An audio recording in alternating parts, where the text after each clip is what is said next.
Welcome back. Good to have you back tonight, and we're going to continue our study of the medieval church, which, as you recall, is from roughly 470 to about 1517, the end of the ancient Roman Empire to the beginning of the Reformation.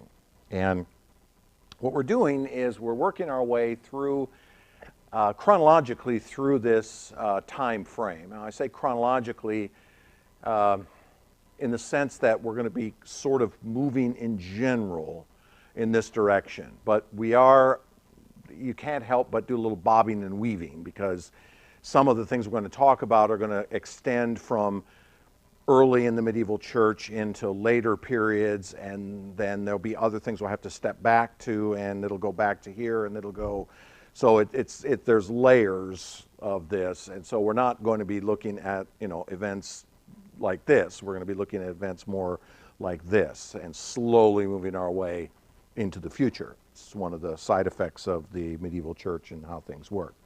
Now, let's refresh our memory. You remember that on the western side of the empire, or the former empire, the church there is working to bring order to chaos. The barbarians have come, and Rome has fallen, and so the church over there rises up to fill the gap, to fill in the chaos, all right, working to bring order. It's also working to convert the barbarians that have come south, either to initial faith in Christ or to Nicene Orthodoxy, because you remember many of them coming down from the north were Arians. And so the church is working to convert them to a Nicene view of Trinitarian theology.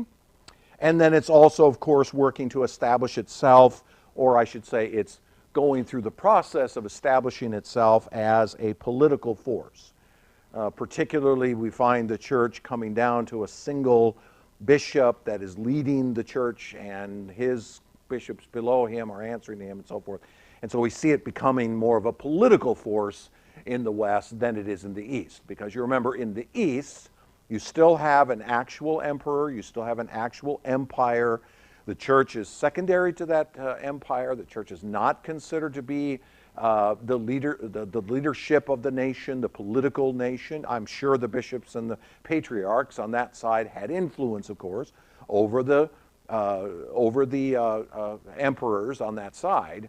But you don't see that kind of sense in the East where the church will become the state.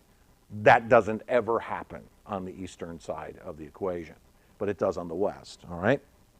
So we're seeing this, and the church will then continue in the East, but it will have its own struggles, particularly some theological struggles.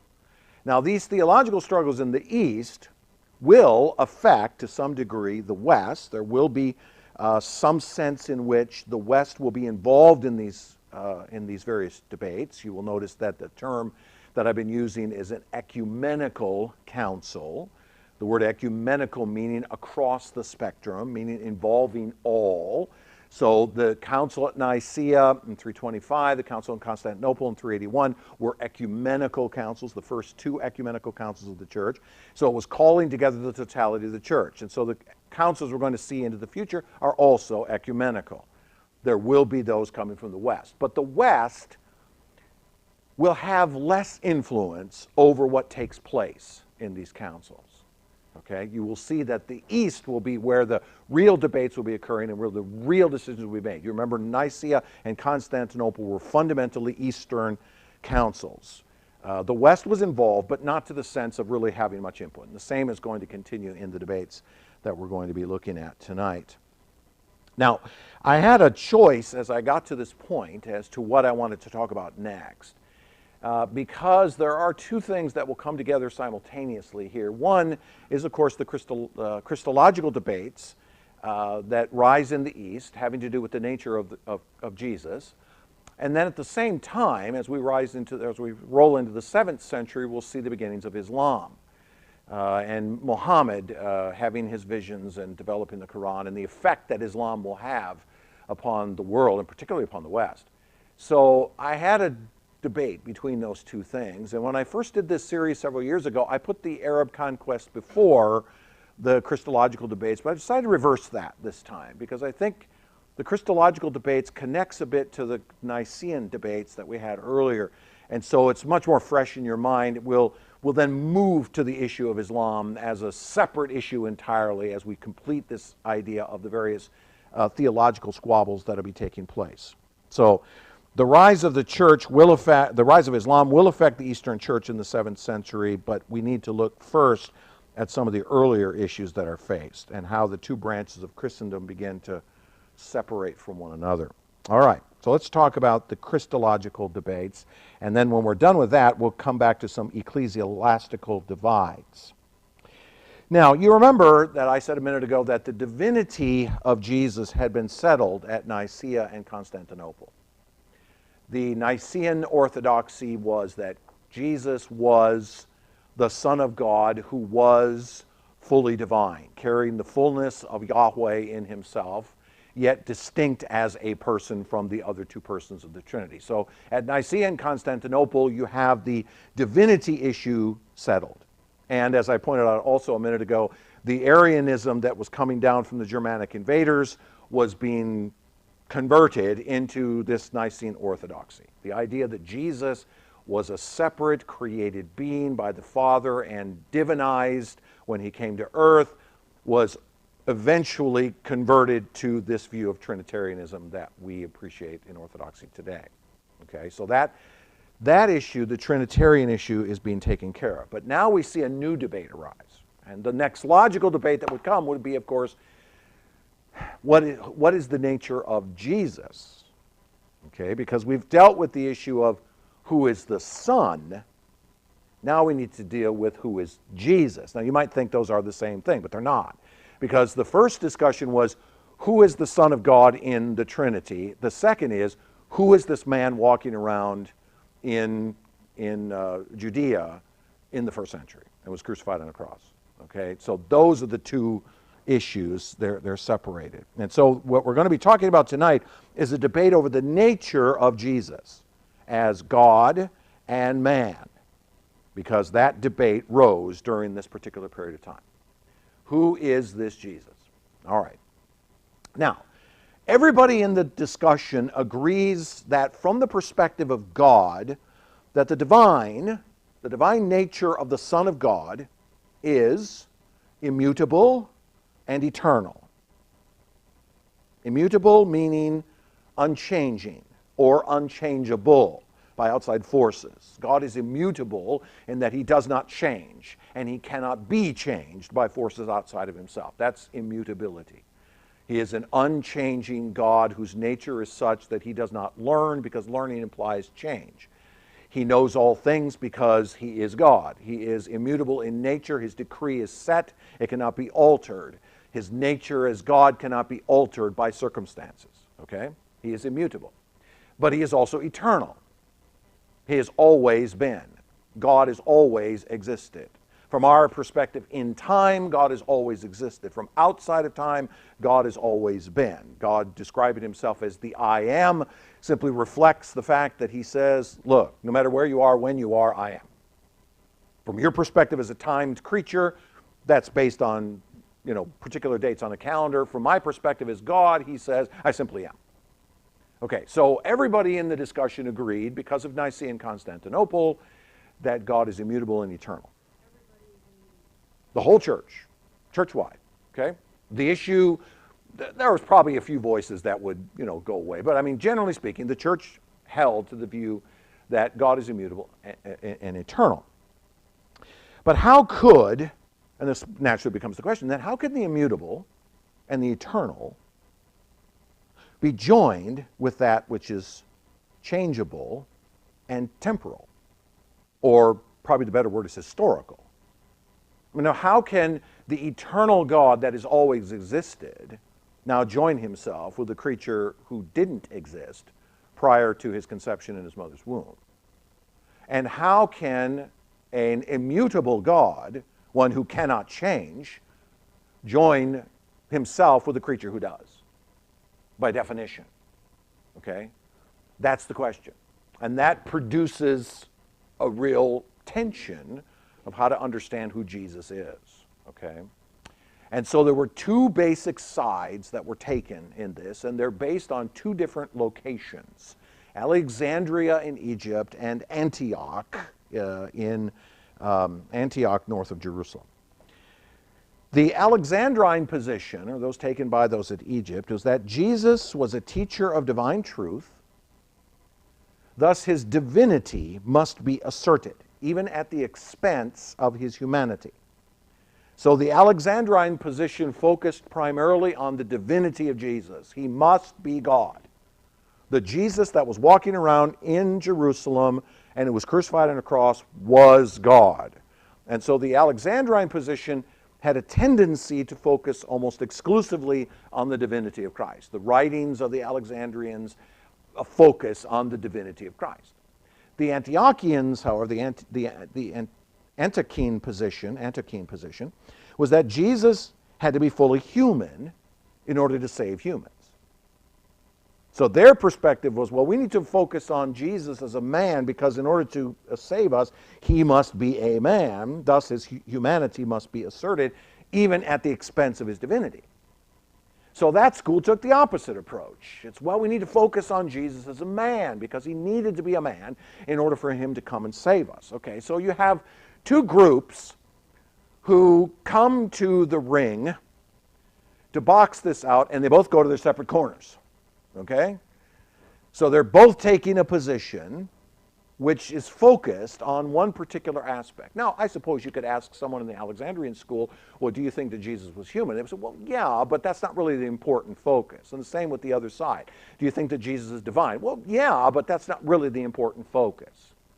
So the division of these two places and the various writings and schools of thought and teaching and so forth that's coming out of them is breaking this apart.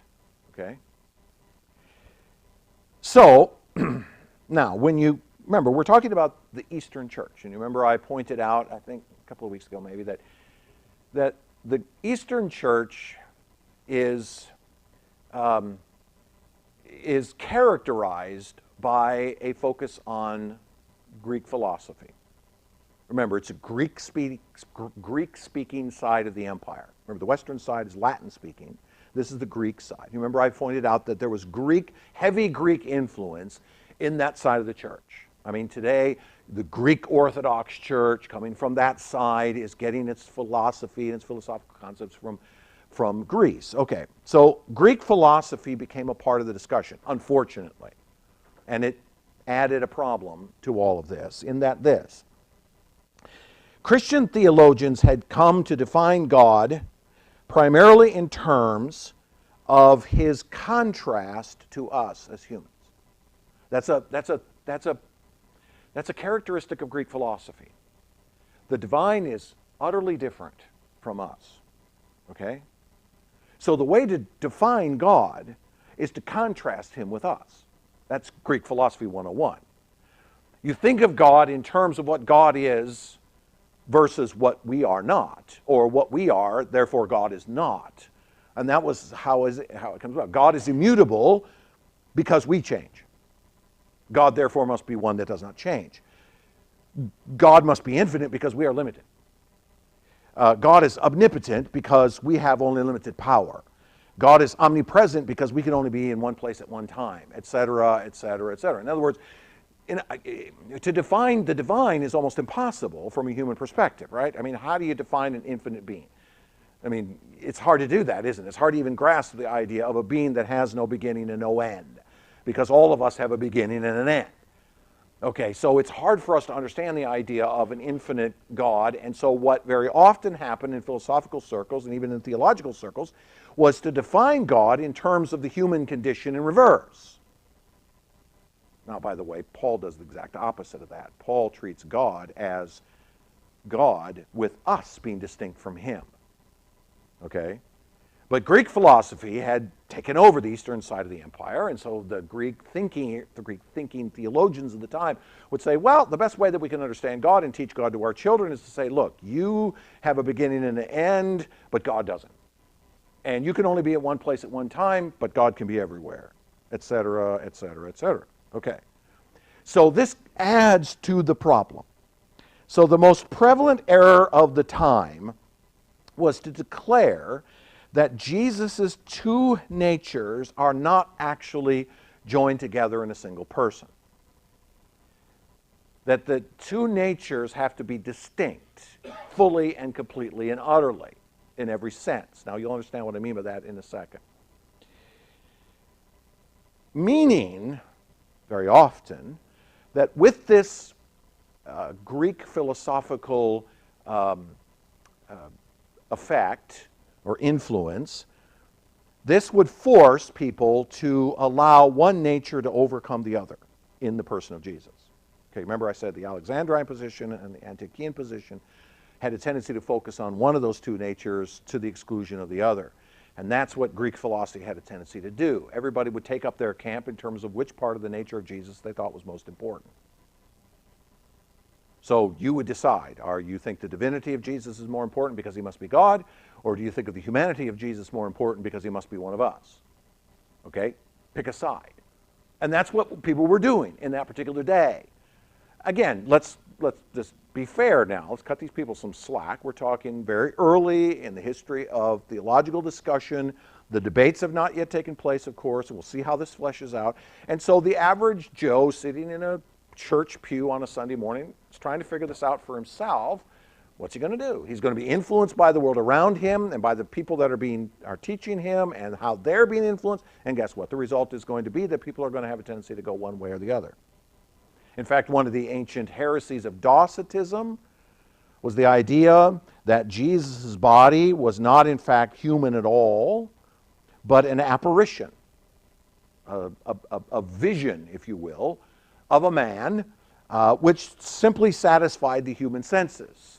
God entered into his world, and he looked like a man, and he seemed to be a man, but he really wasn't human. Okay, that particular error is what comes out of this way of thinking. Okay, I completely focused on the divinity of Jesus. He must be the God. He must be the God man. And so I'm going to focus on that part. And so the body of Jesus, to me, was just like a spirit thing that was just kind of there. You know, the disciples felt his presence, quote unquote, but he wasn't really human. In other words, in many ways, like a theophany of the Old Testament. Jesus was simply an appearance of God in some form, but he really wasn't physically there. Okay? So there were a number of these kinds of views that came up about the nature of Jesus, depending upon where you came down on your view of the divinity or humanity of Christ. Which did you consider most important? Now, in the West, the church over there basically embraced or revived Tertullian's old formula, simply that Jesus was two natures in one person. A very simple understanding. Two natures in one person. And so the West really didn't attempt to reconcile this at all. It's just sort of sat there. People said, yep, he had two natures. What does that mean? I don't know, but I don't care. Okay? So when the debates begin to come up, because of the Greek philosophical emphasis and influence, now you have to deal with the subject. Now when you ask the question, what does that actually mean? That produces an issue. And it's on the East that produces the issue, not so much on the West. The West just sort of said, well, we believe he's the God-man. Okay, what do you do about that? And that's why, by the way, as I said earlier, the West's influence on the East wasn't all that much, because the East had to bang this issue out, and the West had already sort of just assumed a conclusion, even though they haven't really done debate on it. So they didn't really have much influence because they weren't doing a lot of writing on the subject on the Western side of the empire. Now, there were a number of ways that this attempted to be resolved, okay? And I'm going to throw at you a lot of details here, so just kind of let them roll off, but we'll eventually get to a conclusion here, okay? Now, the first attempt to resolve the issue was by a man by the name of Apollinaris. He was actually, he lived prior to Constantinople in 381. He argued in his writings that Jesus had a human body but a divine soul. Okay, so imagine you have a physical human body, but the soul of the body, the immortal part of the body, is the divine nature. Okay? And so he attempted to resolve that as simply that the Word replaced the soul of the man. So there was a man who was without a soul, but the soul was God himself. Okay, now that seems to make some sense because we talk about us as beings who are both mortal and immortal. We have a body, we have a soul, right? We have a part of us that's physical and corporeal, and then we have a part of us that's not, that's eternal. Okay, so Apollinaris says, well, if we just want to do this simply, Jesus was just a human body, a soulless human body, if you will, whose soul was actually God himself. Okay? Now, the Antiochians, of course, insisted that Jesus must be fully human to save us. And so they rejected Apollinarius because they said to be fully human means you have a human soul. Okay? If you're going to be fully human, your fully human nature must be that you possess a body and a soul. You must possess the imago Dei to be human. That cannot be just sent away. All right? So the first attempt wasn't really an attempt, but at least it was the first shot across the bow, if you will. But the second attempt to resolve the issue came from a man by the name of Nestorius. Nestorius was the bishop of Constantinople in 428. So you'll see we're in the 5th century. We're just a bit before the fall of the Western Empire here. He was the patriarch of the East. You might call him the Pope of the East. That's anachronistic, but he was an Antiochian. So he believed in the position of the Antiochians, which is that Jesus had to be fully human. Okay?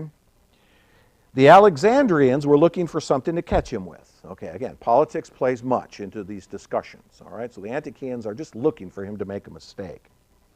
He argued then that in Jesus were two natures and two persons. All right, we have to have two natures, so let's have two persons. There were two distinct persons in Jesus. Now, this will sound complicated, but try to bear with me here. Mary, he argued, Mary, the mother of Jesus, should not be referred to as Theotokos. Theotokos means mother of God. In fact, if you go into Greek churches, you will often hear her referred to as Theotokos. A Greek word meaning theos and tokos meaning God, mother, mother of God. Okay, the idea being that she was the one who gave birth to the God-man. All right? He argued she shouldn't be considered the mother of God. The role of Mary is the human mother of the God-man. In this case, he argued that Mary should only be the mother of Christ, that she provided the human side of Jesus, where the Spirit provides the divine nature. So she's not the mother of God, she's the mother of a human being, one of the two persons, and the Spirit becomes the father, if you will, of the other person in Jesus, the divine person in him. Okay, so he argued for two distinct persons. So he argued one must distinguish in Jesus his two persons. Nestorianism, which lived beyond him, is the doctrine that Jesus was two distinct persons in a single body, a human person and a divine person, each unique from the other and acting through the physical body of Jesus at different times and in different ways. So sometimes the human Jesus would act, like when eating a fish, or the divine Jesus would act when raising Lazarus from the dead. So it depended on which person took control of the physical body of Jesus at any particular moment in time. He had two different people in him at the same time. Now, Nestorianism, as I said, lasted for a while. Actually, it did. Now, it is a clear Antiochian position distinguishing the humanity of Jesus from his divinity, right? Because they are emphasizing there's a human person in there, okay? Now, Nestorius' enemies here, Alexandrians, saw the danger in this of dividing Jesus into an agreement rather than a joining, as though there's two people, persons, inside one physical body that are agreeing with each other, but they're not necessarily joined, they're distinct. Okay, so Jesus walking around was, in modern terms, what we call a man with multiple personality disorder, right? Okay, because he had one personality, which was Jesus, and the other personality, which was the Son of God. There was two distinct persons inside of him, and each one would take control of the eyes and ears and hands at different points. Okay.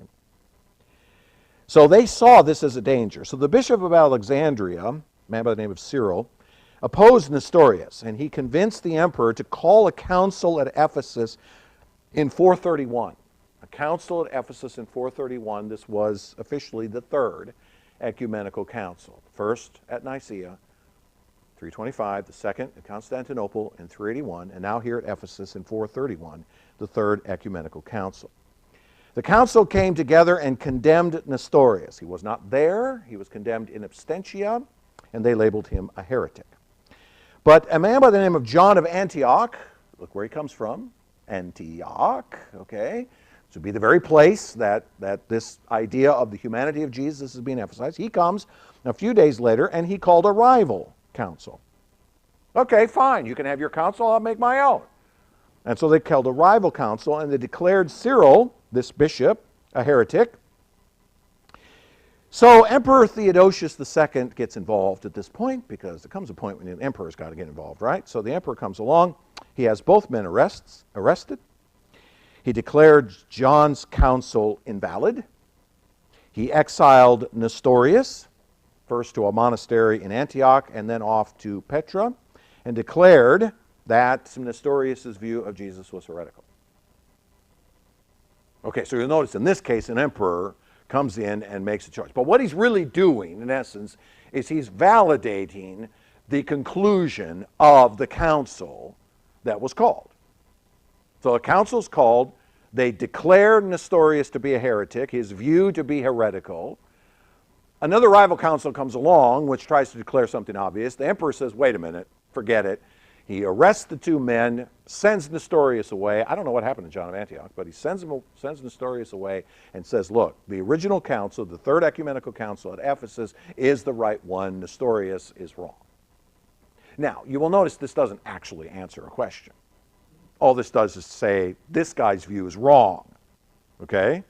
So we're not done yet. We haven't declared anything at this point. All right? So we need to move along, which comes to a man by the name of Eutychus. Now, Eutychus is living at about the same time as Nestorius. He was a monk in Constantinople. He was a man who is referred to as without theological subtlety. In other words, he was a man who took a sledgehammer to theology. He declared that Jesus was of one substance with the Father, but not of one with us. In other words, he had two natures before the union of the two, but then only one nature after the union. So he became, his view was, if you will, opposite of Nestorius's, and that Nestorius says, in Jesus there's two distinct persons, body and soul. But my position is that the divine and the human come, this is Eutychus' position, the divine and the human come together in the womb of Mary, and what pops out of Mary as a child is a single person with a single nature. A one-natured being, okay? It's a mixture of the divine and the human, all right? So you'll notice how it's exactly the opposite of Nestorius' view.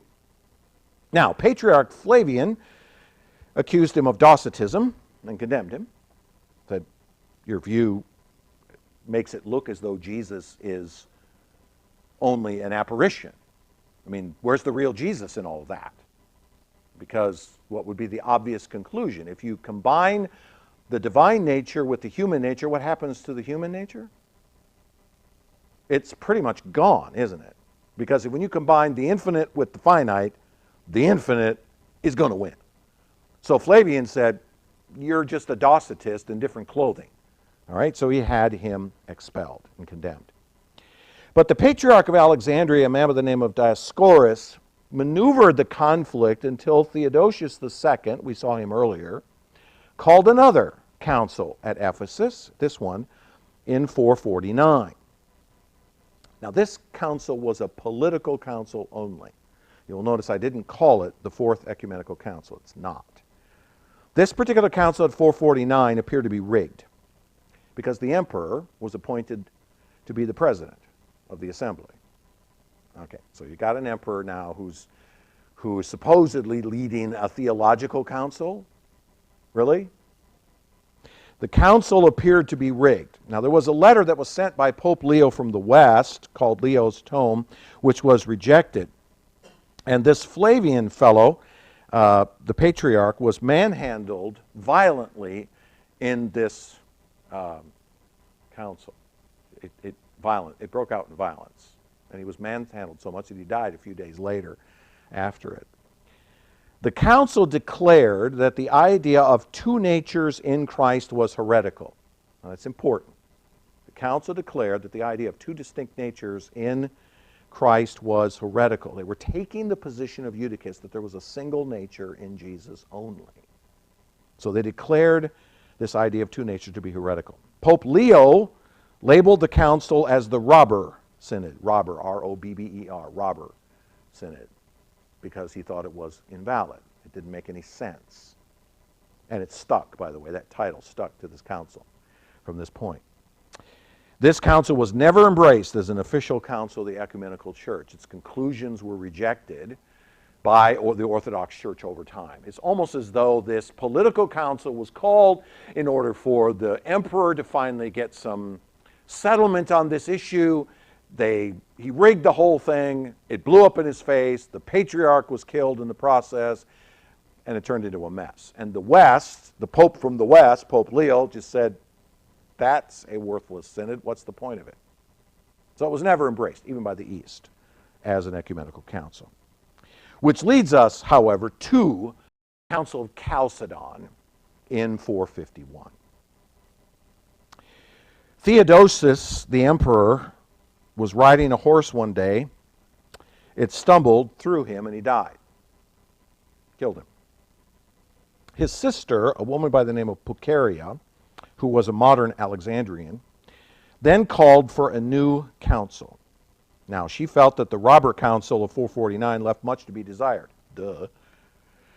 So she called the council at the behest of Pope Leo, who had considered it the robber council. She called, not by phone, but she got a hold of him and said, would you launch a new ecumenical council at Chalcedon where we could deal with this issue?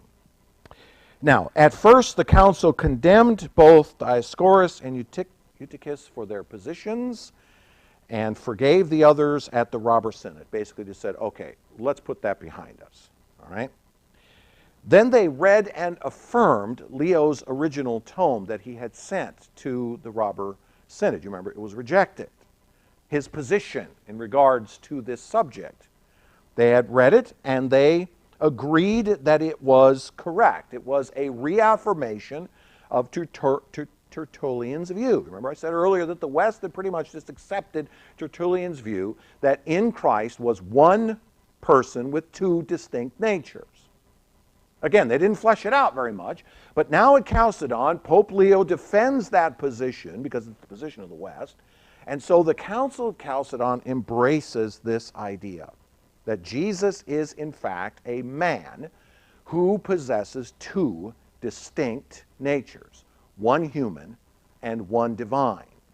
They are not one nature that have been melded together or melted together to become one, but two distinct natures. So they produced at Chalcedon a definition of faith. Now again, it's not a creed, but it's a definition of faith that reaffirms the previous councils on this issue. And it goes like this, quote, "This is one and the same Christ, Son, Lord, only begotten." All right, now that's all Nicaea language there. Okay, let's reaffirm that Jesus is fully God in every sense, that the Son of God is fully God. He is not a divine creature, but he is the full divine nature of Yahweh. This is the one and same Christ, Son, Lord, only begotten, manifested in two natures without any confusion, change, division, or separation.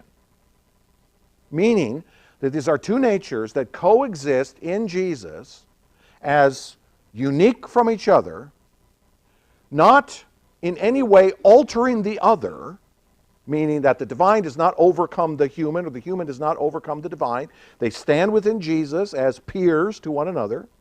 They are distinct, and yet at the same time infinitely close to one another.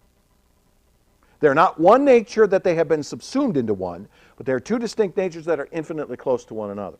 Okay? This union does not destroy the difference of the two natures, but on the contrary, the properties of each are kept, and both are joined in one person and hypostasis, or method of coming together. Okay? They are not divided into two persons, but belong to the one only begotten Son, the Word of God, the Lord Jesus Christ. Okay? That's Chalcedonian language for the idea that Jesus is fully the God-man. He possesses a full nature as a human being. He received from his mother all of the attributes of humanity, all of what it means to be human, including in us the image of God as creatures, right? We are created in the image of God. We possess abilities as human beings that come out of the image of God, right? The ability to think, the ability to speak, the ability to rationally make moral decisions, and the list goes on, right? Okay. He possesses a human nature, but he also possesses a divine nature. And in the divine nature, all of the attributes of God are present.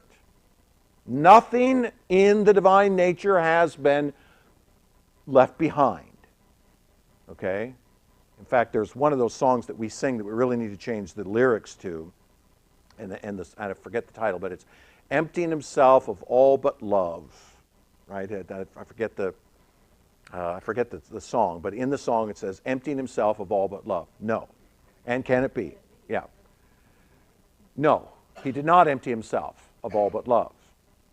He kept in himself the fullness of his nature as a human being, so that he possessed all of the foibles and limitations of humanness, as well as possessing a nature in which he has all of the nature of the divine.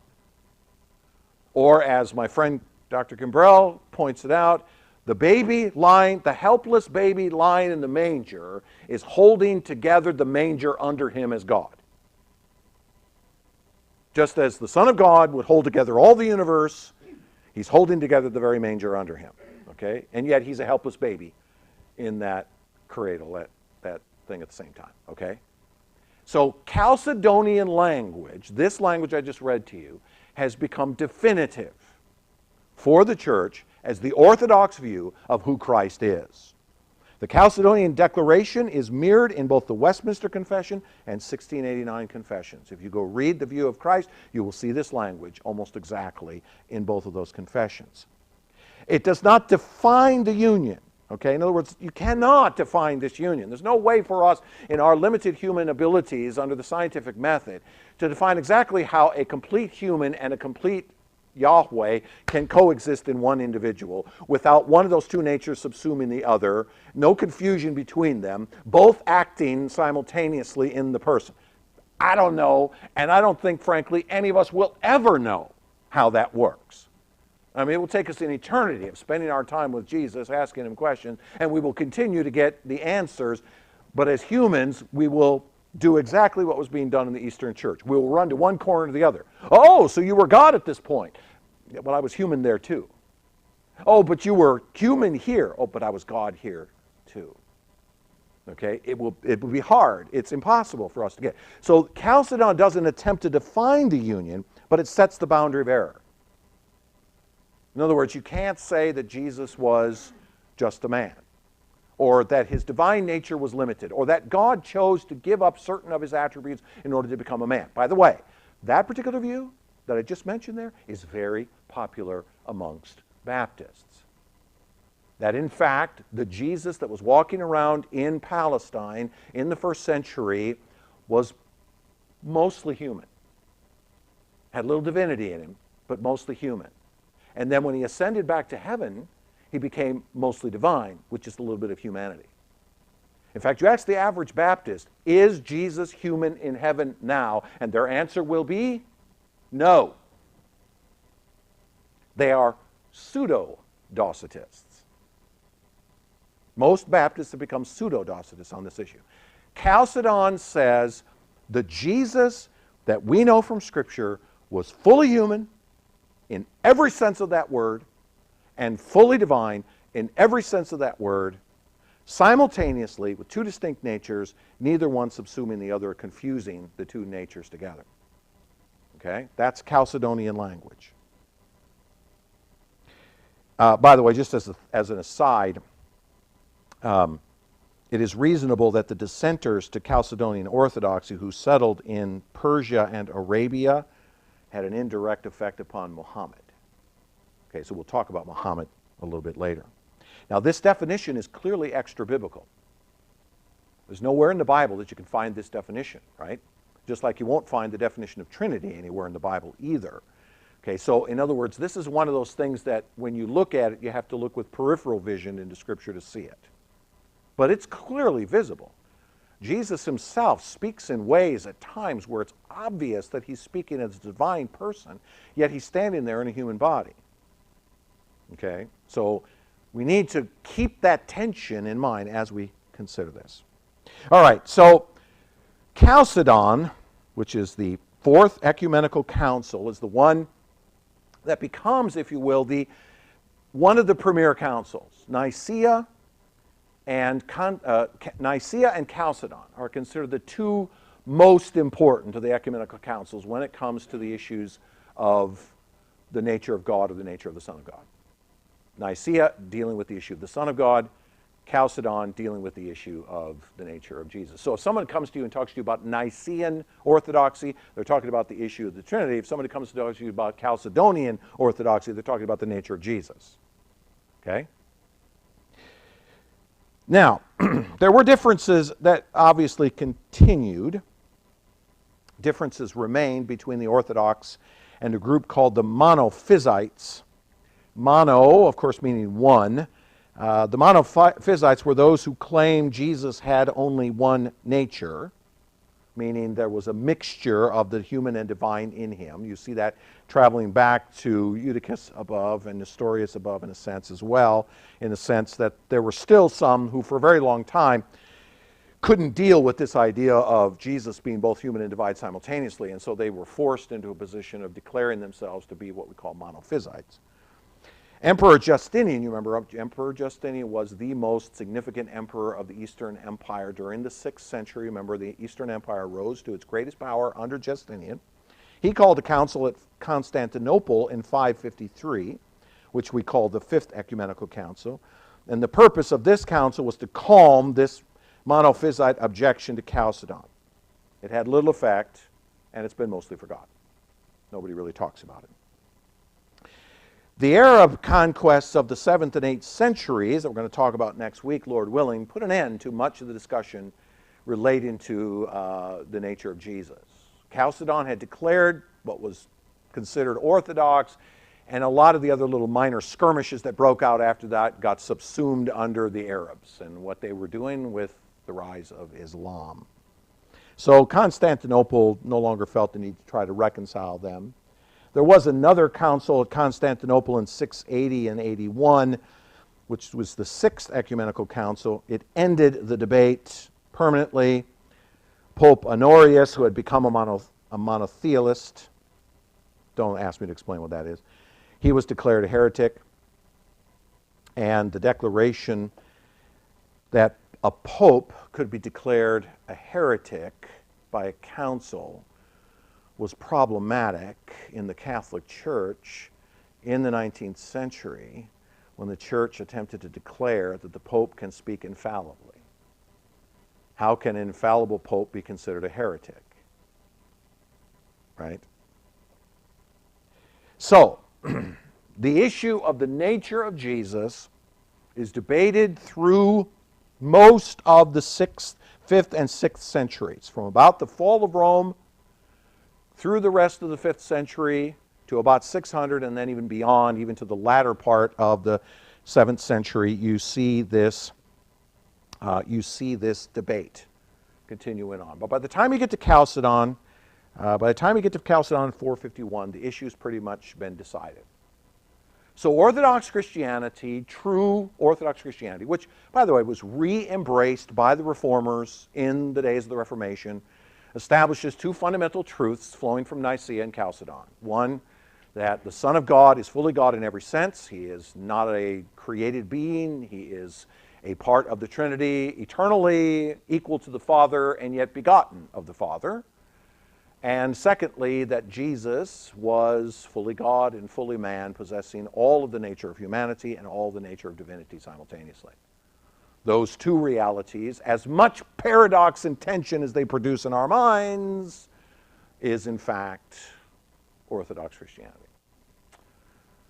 Now, the unfortunate reality is that in the 21st century, Nicene Orthodoxy and Chalcedonian Orthodoxy have really taken a hit. Evangelicals, I bet you couldn't find a handful of evangelicals that can properly define for you the Trinity. And to try to have a conversation with the nature of Jesus amongst the typical evangelical in terms of his nature as divine and human, you will find them probably being declared a heretic by Chalcedon in one way or another. And I think the reason for that, frankly, if I might be so bold, is that the church failed to teach it, or has failed to teach it for a long time. We just assume it, right? We just assume that a person walking into a Baptist church who makes a profession of faith inherently knows that Jesus is fully God and fully man, and that the Son of God is fully God in every sense. We just assume it. Why would we do that?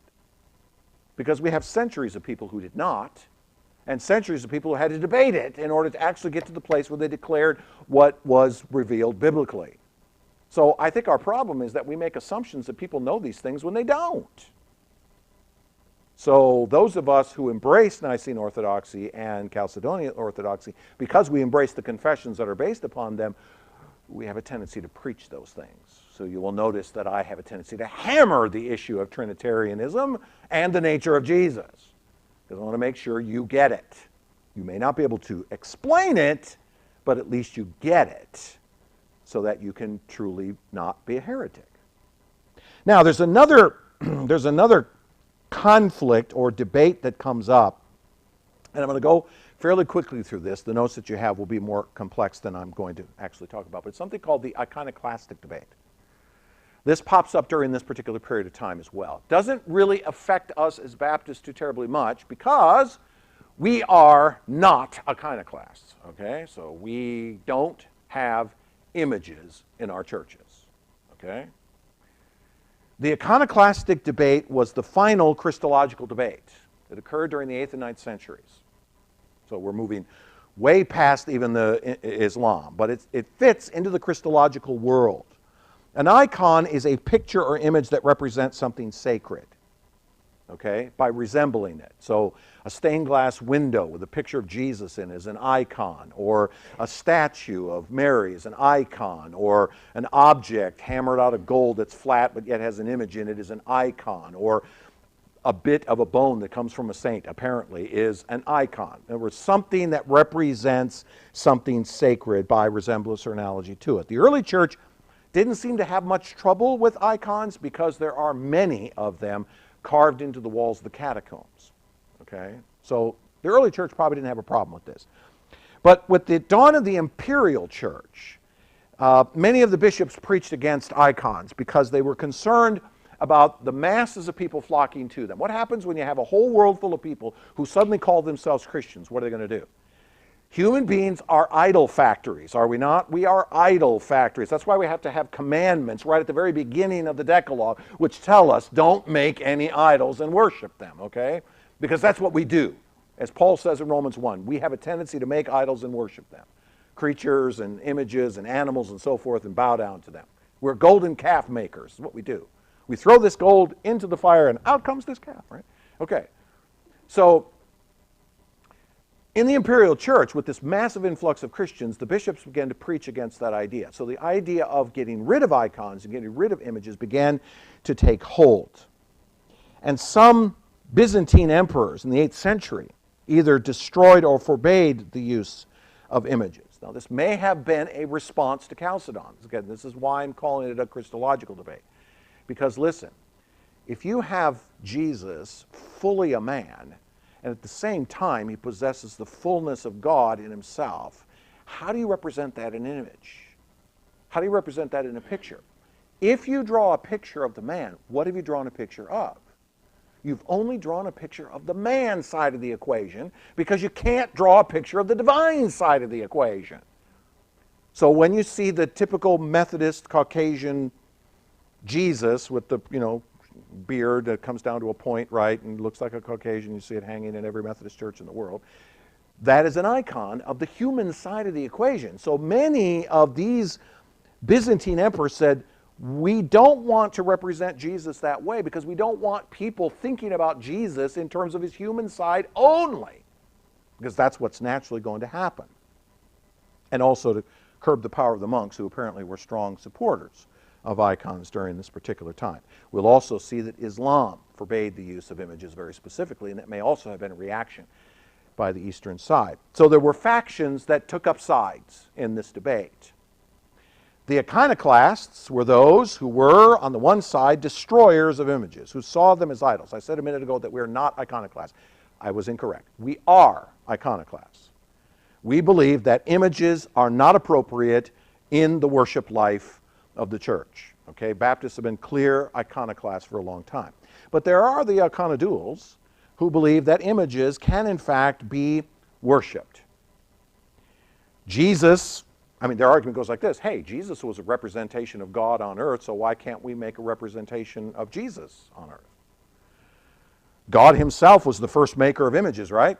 We call it the imago Dei, so why can't we make images too? And since God represents himself in nature, why can't we use icons as commentaries for this as well? Well, this debate went on for a while until we come to the Council at Nicaea in 787. This is the seventh ecumenical council. The council at Nicaea, again, it's confusing because it's at Nicaea, right? Okay, but that's not what we mean when we talk about Nicene orthodoxy. This has nothing to do with the Trinity. This has only to do with images. The council at Nicaea attempted to distinguish between latria and dulia. Any of you who've listened to James White at some point in the past have probably heard these terms, because when he debates Roman Catholics, he deals with the issue of latria and dulia. Latria is a Greek word meaning to worship. Dulia is a word meaning to venerate, or to give something special honor, but not to treat it as an object of worship. Okay? Latria is to worship something, specifically to worship God. Dulia is the idea of looking at an object, seeing its value as something representing something else, not worshiping the object itself, but worshiping what it represents. Okay? So they attempted to distinguish between the two. So what the East did, and you will notice that Eastern Orthodox churches of every kind are covered in icons. If you've ever been to an Orthodox church, you will see there's massive amounts of icons in the church. Okay? Because at this particular point at Nicaea, images were officially restored in 842. Coming out of this view, the East said, listen, we can distinguish between dulia and latria, and we will teach our people to distinguish between dulia and latria. Don't worship the object. Venerate the object as valuable, but worship what it represents. Okay? We can do that. Problem is, the two terms, latria and dulia, are difficult to translate into Latin on the West. Okay? It's hard to do that. And so, in the West, the use of images at first was not well received. But what happened over time was because there was no distinction, because the distinction between latria and dulia could not be brought into the Latin language that easily, the average person couldn't distinguish between the two. And so the average person says, well, we can have images, right? As long as we don't worship them, if we just can venerate them.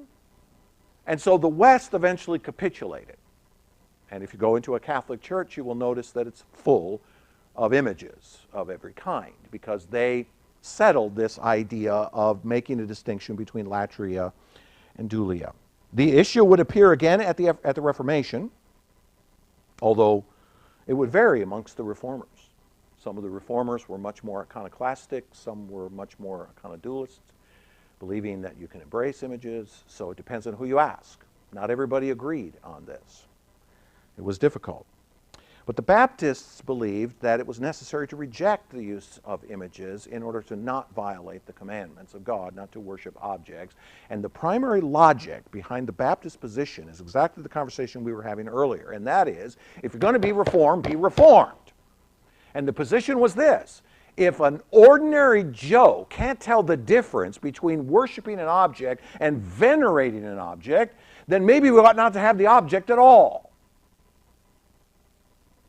In other words, if a woman standing before a statue of Mary can't distinguish between worshiping the statue and worshiping the Mary behind her, which is forbidden, then we should, as Baptists, go, let's just get rid of the images entirely.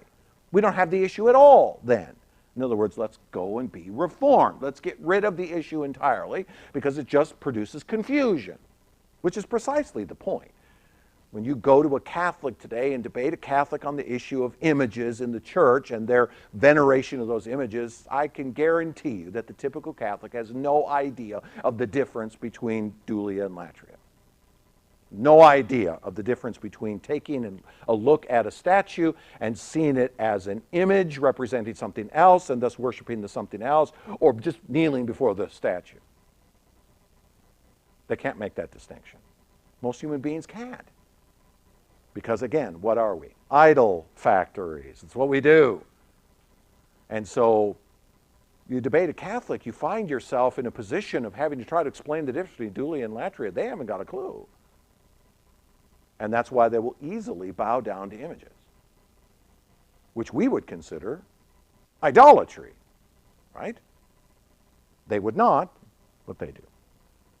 Okay, so that's another Christological discussion. Notice how it flows out of the image of Jesus, the human Jesus. What do we do about an image of him? Okay, so that becomes the last Christological debate and the seventh ecumenical council. Now, we're going to see from this point then, as we kind of get to the end of these Christological discussions, we're going to see the East and the West now dividing from each other rather significantly. We're going to now see real separation between them. Obviously, there's going to be based on cultural differences. We got Greek speaking on one side, we got Latin speaking on the other. That's a real problem. Like I said, the latria dulia thing was an issue in trying to translate one language into another and people trying to understand the concept.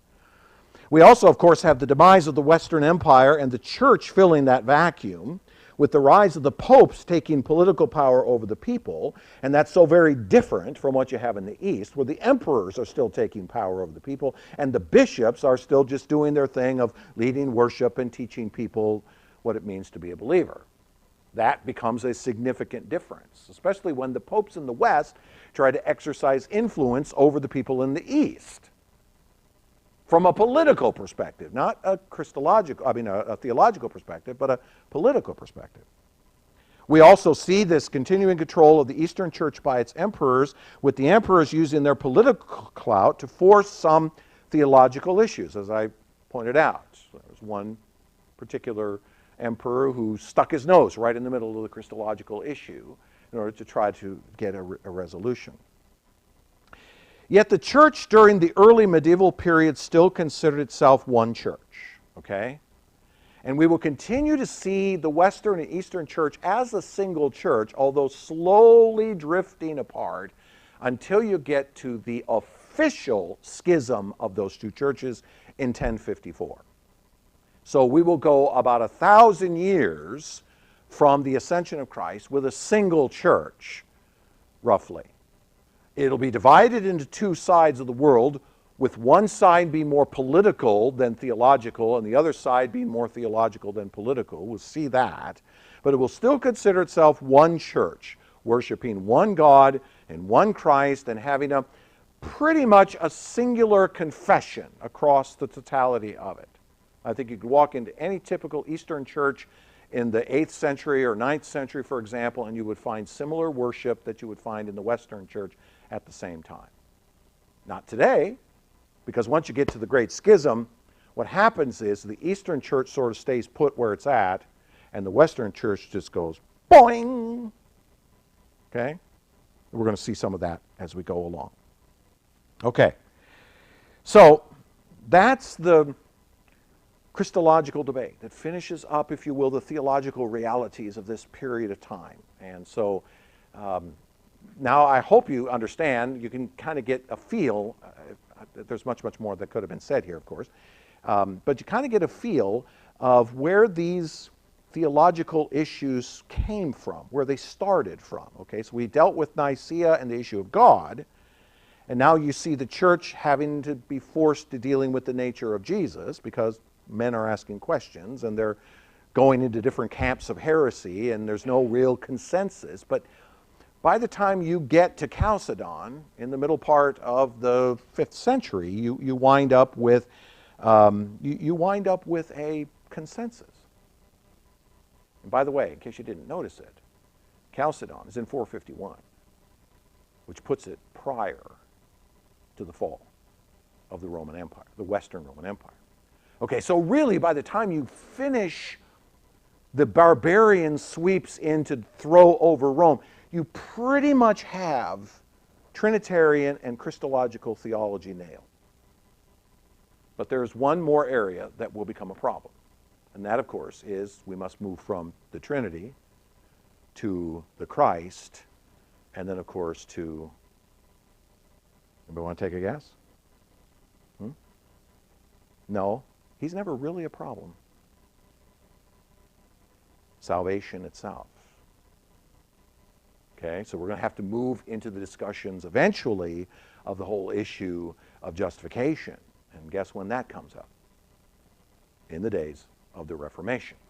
It will take another 1,000 years to get there, but that will be the next great theological debate that will arise, okay?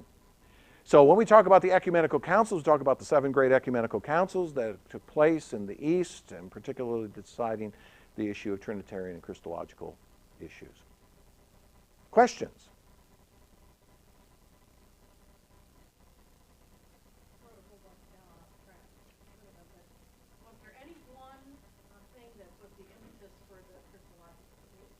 Not really, no. Just pressure, I think. And then why would churches today go to the complete extreme of not allowing any images of Jesus at all? Well, that's, okay, when you say churches not allow. Well, I mean, like saying I can't have any, there will be no pictures of Jesus in children's programs. Oh, well, okay, yeah, all right, I see where you're going. I get your point. Okay. What we're distinguishing in this iconoclastic debate is the issue of worship in terms of images being used for worship. If you place images into the room that you do worship in, what happens with those images, right? They become a part of the function of worship. And it can be. I mean, if you've got stained glass windows with images of various aspects of Jesus' life, it sends a message, doesn't it, that we in this room, we worship, and those give us something to help us worship. And as I said, the average Joe has a difficulty figuring out how to distinguish that as just something that is helpful versus something that becomes part of worship. Now, I realize that some will take that to the nth degree, which is, well, then we can have no images at all on paper of any kind related to images, like in Sunday school classes and curricula and things like that and so forth. Okay. But we're not really worshiping in those environments. Those are more of teaching environments, and so images can be useful to help us to understand. You know, a picture Bible can be helpful for a young child to help understand, if you can't read, for example, help understand some of the things that are contained in Scripture. Okay, so Baptists wouldn't preclude that. I mean, some hyper iconoclasts would. But I think your typical Baptist said, that's fine. We just want to be very careful that we don't put images within the framework of worship. Yeah.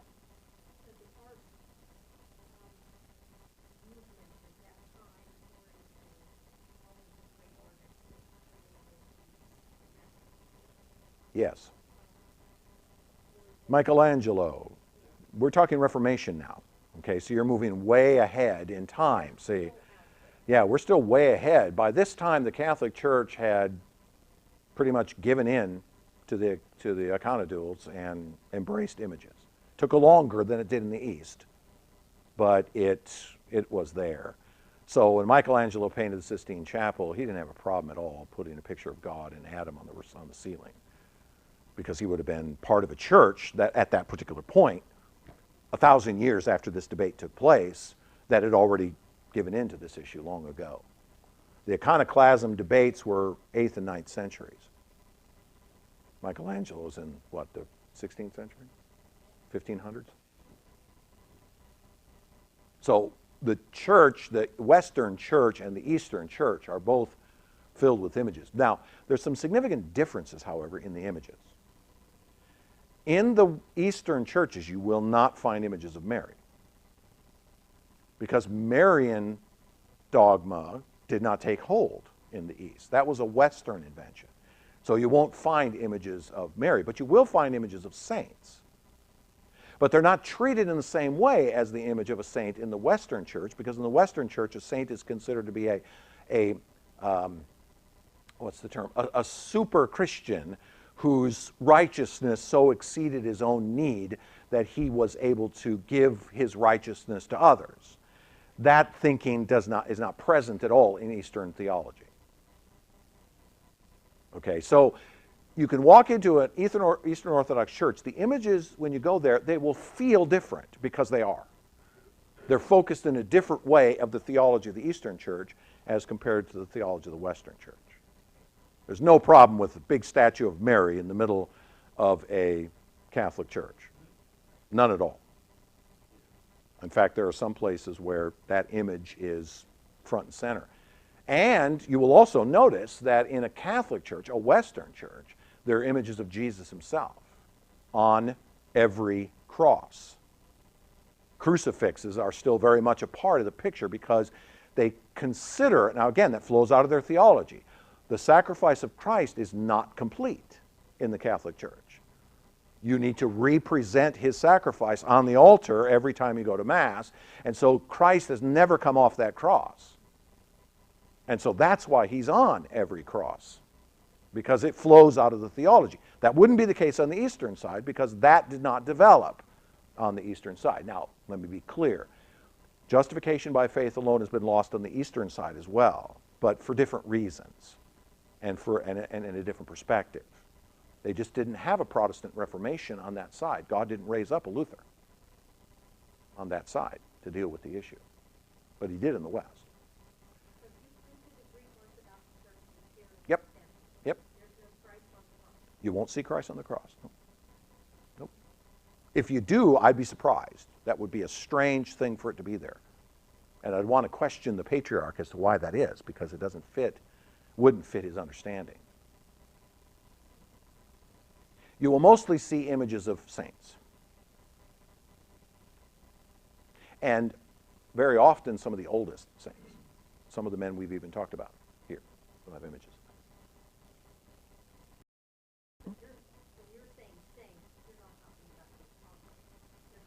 Yeah, yeah, no. Well, other people, but the apostles as well. Yeah, I think I saw in the Greek Orthodox church that I went to in Minneapolis, I think that there was the ring of 12 apostles was on the ceiling, if I'm not mistaken. Of course. Oh, yeah, absolutely. I mean, many of them we've talked about. Athanasius, Augustine, the list goes on and on. Of men who probably go, why is my face on the wall? It's not about me. Mm-hmm. Any other questions you have? No? Okay. Any other questions at all? Yeah. Yeah, yeah. It does. I'm not exactly sure how it grew up. It obviously grew up out of Marian dogmatism, because it's connected to it's the Rosary, which is connected to the prayers to Mary. So I'm not exactly sure the beginnings of the Rosary. I mean, the Rosary beads. I'm not exactly sure.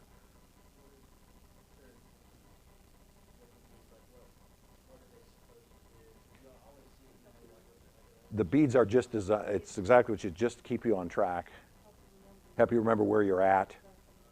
You have to pray so many of them, and so you lose track after a while. So it's best to have like some sort of thing that you can have in your hand that you can move to the next one. And then every 10 Hail Marys, you have to pray an Our Father. So that one's a little slightly different bead, and then you move on and so on. So I'll never forget when I got my first rosary as a kid.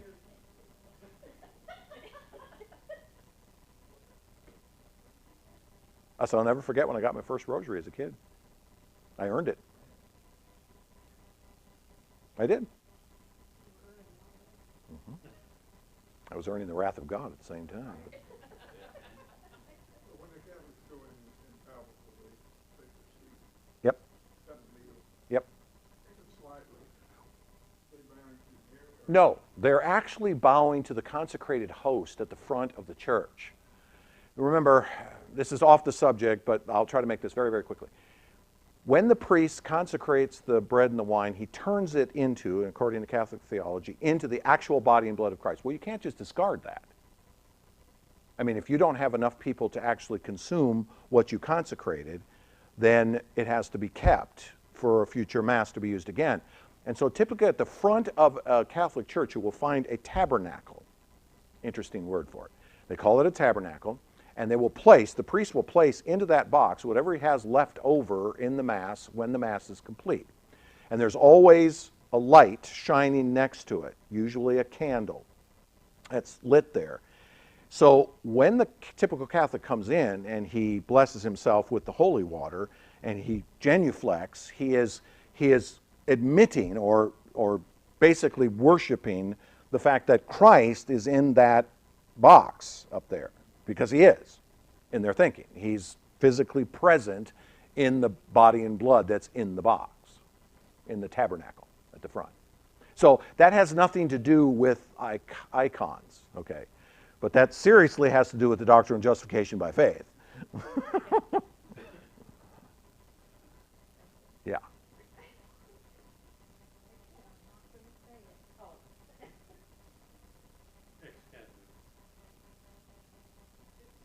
Are you an ex-Catholic? Oh, I didn't know that. Oh, how did I not know that? You didn't ask. Well, yeah, I'm going to go walk around and go, are you ex-Catholic? You know. Real proud of it. I know that, but Because I wasn't even a very good one of that. well, none of us We were. CEO. Well, none of us were. Yeah, right. CEO. Right. Yeah. Yeah. Okay. So you understand all this stuff. You could have taught that. Most Catholics, however, don't really understand the ramifications of what they're doing when they genuflect before a box full of the, body and blood of Christ. They don't really understand what it is they're doing. I mean, that's a pretty significant form of idolatry, if you want my opinion. I thought they were showing honor to Christ. No, well, they are. He's in the box. I know, but I was thinking of the guy on the cross. No. They're bowing before the tabernacle. They're bowing before the tabernacle. It's in the tabernacle. Yeah. That's its official name. I call it the box. See, that candle has to be kept in perpetual light. That tabernacle always has to be in the light. It can't be in the dark. Can it be in the dark if there's nothing left over because the box is empty? I suppose in theory, but that rarely happens. So, and you know what? I suspect they won't let that happen, to be honest with you. I bet they would consecrate more than they need always in order to keep him in the tabernacle at all times, because his eternal presence is the point, right? I mean, he's present. So I would suspect that the answer to your question would be they would never allow that. So you actually have to have some way to replace that candle that's burning in there all the time. And I remember the priest at the church that I went to would have to go out there every day and check that candle. They had very slow burning candles that, big candles with slow burning wicks, and so it would take a long time for it to go down. But he would have to go in there every day and make sure that candle was still lit. And in many ways, you remember, think about the symbolism here. Catholicism is an Old Testament religion. And remember, in the tabernacle, there was the lampstand that had to be kept lit all the time in front of the mercy seat, remember? And so all of the imagery in Catholicism is right out of the Old Testament. And the showbread. I mean, we're taking the body of Christ and putting it in there, and the mercy seat and the altar and all the list goes on. It's all Old Testament. I mean, even the guy standing there is a priest. They use it in the next Mass. Yeah, he'll take it out at the beginning of the Mass, whatever's left. He'll consecrate a new host and some new wine, and then they'll serve the congregation, and then he'll put back in what's ever left over. So it's just a constant recycling of it. Yeah.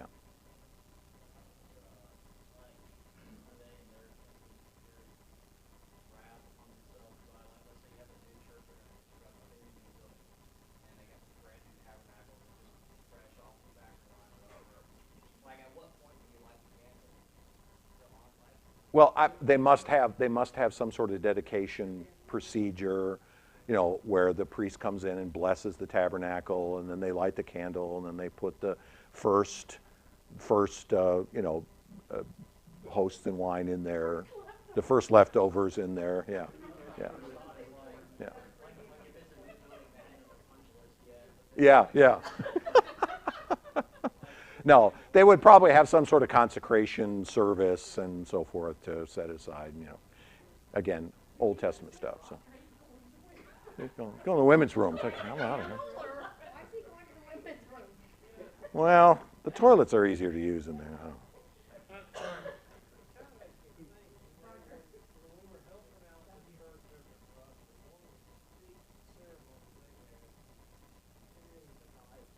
Yes.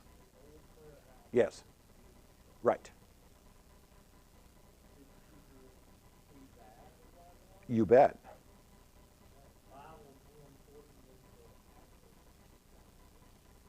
Its content's irrelevant, but the book is important. Yeah, absolutely. Yeah. No. Oh, no. It was carried special. It had a special place. In many ways, it's like the old, what do they call it? The phylactery in the synagogue where they would keep the Torah scrolls. Same idea. So, look, if you haven't figured it out by now, human beings are easily converted into little idol worshiping heretics. Yeah. Doesn't take much effort to do that. But when you give a church 1,000 years from these iconoclastic debates to today, to not only get to a point where they start embracing actual images, but then their theology, their salvation, their soteriology, goes so far away from justification by faith alone, and they abandon sola scriptura, which they did long, long ago. The net effect of that is, well, the sky's the limit in terms of what we will create and what we will invent and how it looks. And the Catholic Catechism is a stack of books this big because it's 1,500 years worth of stuff that they have invented over time. No individual Catholic can understand any of it, or all of it. We can understand some of it, but not all of it, especially if you're not really connected to the church that much, if you're just sort of your typical Christmas and Easter kind of Catholic. So, and the other thing is the church, for a long, long time, kept its people in the dark on purpose about what it was believing. Didn't even let them have the Bible. Right. You couldn't read the Bible. It was in Latin. Most people couldn't read Latin. By the time you get to the 9th, 10th centuries, Latin is a dead language, and most people haven't got a clue how to read it anymore. So you got a Bible in Latin, but only the priest can read it, and the priest ain't in the business of telling you how to live your life in holiness. He's in the business of you coming to the church and doing what he tells you to do so that you pay your tithe and he gets his money, and everybody, Now, again, Old Testament sacrificial system, right? It's very familiar today, yes, absolutely.